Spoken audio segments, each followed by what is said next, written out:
इस बार मैं उसकी बातों में नहीं आने वाला। तू फिर से मुझे उसके पास ले चल। जब दोनों गुफा के पास पहुँचे तो बाघ ने दूर से ही एक और भालू को आते देखा। गाय ने दूर से भालू को आता देखा तो वह चिल्लाई, अरे भालू भाई, वही बाघ फिर से खुद को मेरे लिए परोसने आया है। बहुत समय पहले की बात है। एक हरा भरा सुंदर जंगल था जहाँ पेड़ पौधे लहराते थे, झरने बहते थे और हर ओर हरियाली फैली हुई थी। उस जंगल में कई जानवर शांति से रहते थे। हाथी, हिरण, खरगोश, पक्षी, सियार, लोमड़ी, बाघ और एक सीधी सादी गाय। गाय जंगल के किनारे एक छोटी सी झोपड़ी में रहती थी। वह शांत स्वभाव की थी, किसी को नुकसान नहीं पहुंचाती थी और रोज घास चरकर अपना पेट भरती थी। सभी जानवर उसे पसंद करते थे क्योंकि वह दयालु थी। एक दिन जंगल में बाघ आया। यह बाघ बहुत ही क्रूर और चालाक था। वह सोचता था कि इस जंगल में राजा वही है और जो चाहे कर सकता है। वह जानवरों को डराता, शिकार करता और जंगल में आतंक फैलाता। गाय को जब पता चला कि बाघ जंगल में आया है और उसने 2 हिरणों को मार दिया है तो वह डर गई। उसने सोचा, अगर बाघ मुझे देखेगा तो शायद मुझे भी मार देगा। मुझे अपनी जान बचानी चाहिए। इस डर से गाय जंगल से दूर एक गुफा में रहने लगी। इसी जंगल में एक चालाक लोमड़ी भी रहती थी।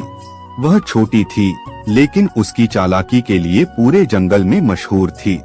लोमड़ी हमेशा अपने फायदे के लिए दूसरों का इस्तेमाल करती थी और किसी पर भी विश्वास नहीं करती थी। एक दिन लोमड़ी को बहुत तेज भूख लगी। वह जंगल में खाने की तलाश में भटक रही थी। तभी उसने दूर से गाय को देखा जो अकेले एक गुफा के पास चल रही थी। लोमड़ी के मन में ख्याल आया, गाय तो सीधी सादी है, अगर इसे किसी तरह बाघ से मिला दूं तो बाघ खुश होगा और बदले में मुझे भी खाना देगा। लोमड़ी तुरंत बाघ के पास गई और बोली, महाराज, आज मैं आपके लिए बहुत स्वादिष्ट भोजन लेकर आई हूँ, ताज़ा गाय का मांस। बाघ की आंखें चमकने लगी। उसने गुर्राकर कहा, कहाँ है वो गाय? लोमड़ी बोली, बस पास की गुफा में है। वह सीधी सादी है, भागेगी भी नहीं। बाघ बोला, चलो मुझे वहाँ ले चलो। लोमड़ी बाघ को लेकर गुफा की ओर चल दी। गाय दूर से ही उन्हें आते देख चुकी थी। वह समझ गई कि लोमड़ी ने उसके साथ विश्वासघात किया है। गाय घबराई लेकिन उसने हार नहीं मानी। उसने सोचा, डरने से कुछ नहीं होगा, मुझे अपनी बुद्धि से अपनी जान बचानी होगी। जैसे ही बाघ गुफा के पास पहुंचा, गाय ने जोर से आवाज लगाई, बिल्कुल समय पर आए हो लोमड़ी। मैं तो यही सोच रही थी कि बच्चे के लिए आज बाघ का ताज़ा मांस ही पकाऊं। क्या पकड़ लाई? बाघ यह सुनते ही चौंक गया। उसे लगा कि गाय कोई जादुई प्राणी है जो बाघ को मारकर उसका मांस खाती है। वह डर के मारे पीछे हटने लगा। लोमड़ी भी हैरान रह गई। उसने कहा, महाराज, यह तो झूठ बोल रही है। ये क्या बाघ को खा सकती है? गाय फिर बोली, अरे लोमड़ी, तुम इतनी देर कहाँ रह गई? मुझे तो भूख से चक्कर आ रहे हैं। जल्दी से इस बाघ को गुफा में लाओ ताकि मैं इसे पकाकर खा सकूं।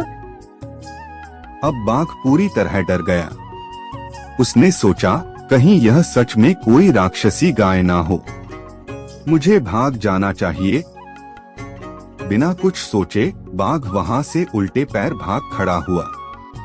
लोमड़ी पीछे पीछे चिल्लाती रही, रुको महाराज, ये धोखा है। यह तो सिर्फ एक सीधी गाय है। लेकिन बाघ रुका नहीं। गाय ने चैन की सांस ली और गुफा के अंदर जाकर आराम से बैठ गई। कुछ दिन बाद बाघ जब भागते भागते दूर पहुंचा, तो उसे अपनी गलती का एहसास हुआ। उसने सोचा, मैं एक गाय से डर गया। नहीं, अब मैं लौटूंगा और उसका काम तमाम कर दूंगा। बाघ ने लोमड़ी को ढूंढा और कहा, इस बार मैं उसकी बातों में नहीं आने वाला। तू फिर से मुझे उसके पास ले चल। लोमड़ी ने डरते हुए हामी भरी, लेकिन इस बार उसे भी चिंता थी कि कहीं फिर से बाघ उसकी बातों पर भरोसा न करे। इस बार जब दोनों गुफा के पास पहुँचे, तो बाघ ने दूर से ही एक और भालू को आते देखा। भालू जंगल में शांति का रक्षक था और सभी जानवर उसकी इज्जत करते थे। गाय ने दूर से भालू को आता देखा तो वह चिल्लाई, अरे भालू भाई, बहुत अच्छा हुआ कि तुम आ गए। जरा जल्दी आओ और देखो, वही बाघ फिर से खुद को मेरे लिए परोसने आया है। बाघ ने भालू का नाम सुना और सोचा कि कहीं भालू गाय का साथी न हो और दोनों मिलकर मुझे मार दें। बाघ फिर डर से भाग खड़ा हुआ। भालू, जो असल में बस पानी पीने आया था, कुछ समझ नहीं पाया। गाय ने मुस्कुराते हुए कहा, समझदारी और हिम्मत से बड़े संकट से निपटा जा सकता है।